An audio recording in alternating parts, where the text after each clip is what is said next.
Hello everybody and welcome to Storytime with Vade, and today we are reading Henry Holton Takes the Ice. It's written by a Canadian author, Sandra Bradley, and pictures by Sara Palacios.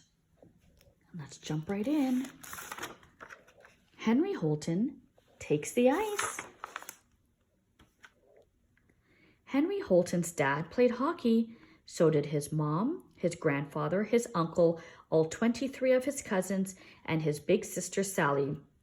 The only person in Henry's family who didn't play hockey was his grandmother, and that was because she'd hurt her hip.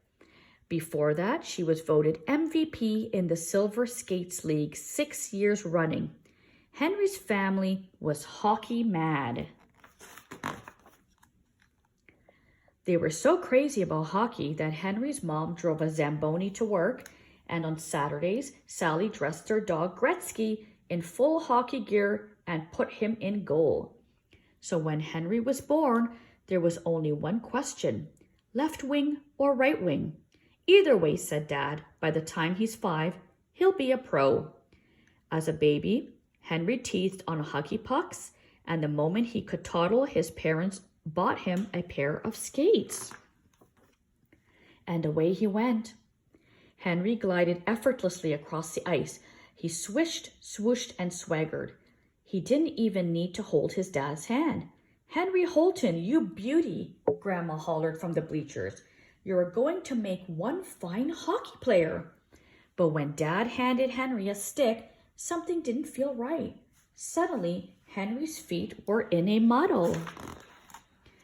By the time Henry was 7, he skated better than any Holton in history. But still, he couldn't hold a stick. And skating straight up and down the rink was downright boring. Instead, Henry twisted and turned, weaved and wound.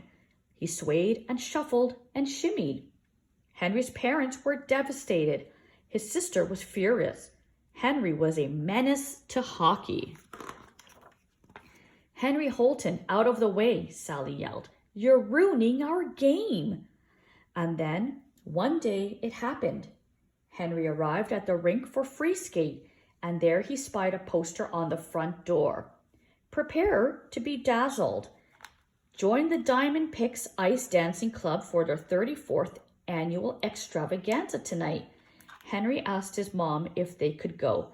"Well," she said, "it's not hockey." But they went anyway. Henry sat in the bleachers, mouth open, heart pounding. The skaters below were like kites, brightly colored kites, swirling and twirling in the wind.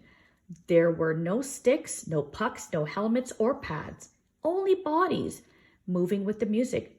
One little girl, the same size as Henry, dashed down the ice, spun like a top, and finished with 1 foot high in the air.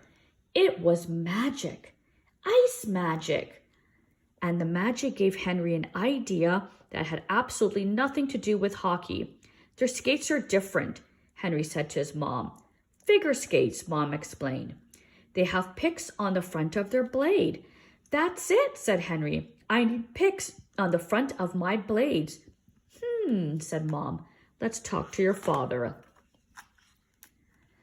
But when they did, Henry's dad shook his head. "No way," he said. "We're a hockey family, Henry. A hockey family. You don't need new skates. You've got top-of-the-line junior pros." "But Dad," said Henry, "pros don't have picks." "Ice dancing is for girls," Sally chimed in. Henry thought about that. "I don't think so," he said.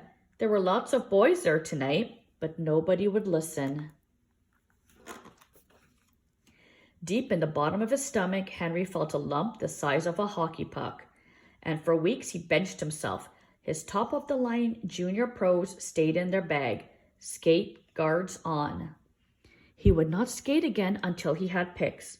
He would not skate again until he could dash down the ice, spin like a top, and finish with 1 foot high in the air. "But Henry," said Mom, "you need to skate. It's good for you."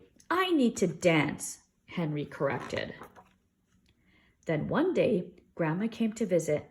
"What would it take," she asked, "to get you back on the ice?" I'm not a hockey player, said Henry.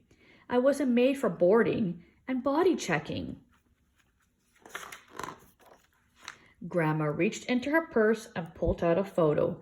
Here, I've brought something to show you. Henry leaned close and peered at the faded picture. Wow, Henry whispered. Who is she? Who do you think? And suddenly, Henry knew. You were a figure skater, Grandma? Yes, a long time ago.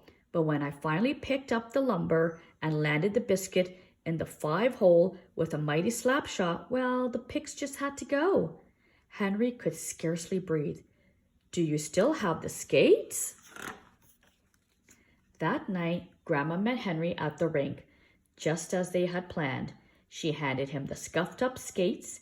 They weren't meant for a boy, and they were a few sizes big, but they had pics.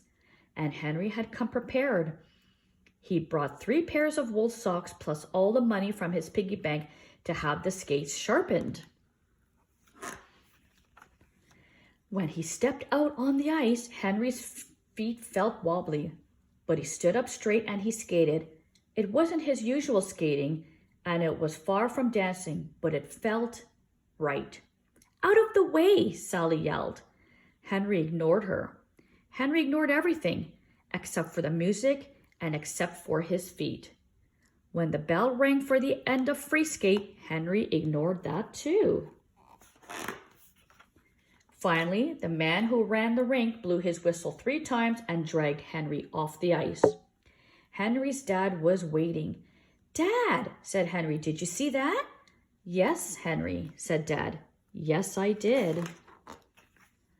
The next day, when Dad got home from work, he was carrying a brand new pair of boys' figure skates. They fit Henry perfectly. When they got to the rink, a man was waiting on the ice. He wore black skates just like Henry's, and he smiled when he shook Henry's hand. Henry, said Dad, this is your coach. He'll tell you all you need to know. It took Henry 69 tries before he could dash down the ice, spin like a top, and finish with 1 foot high in the air. On the 69th try, Grandma was sitting in the bleachers. Henry Holton, you beauty, she hollered. I knew you'd make one fine ice dancer.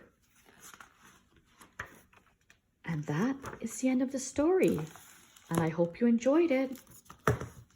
Until next time.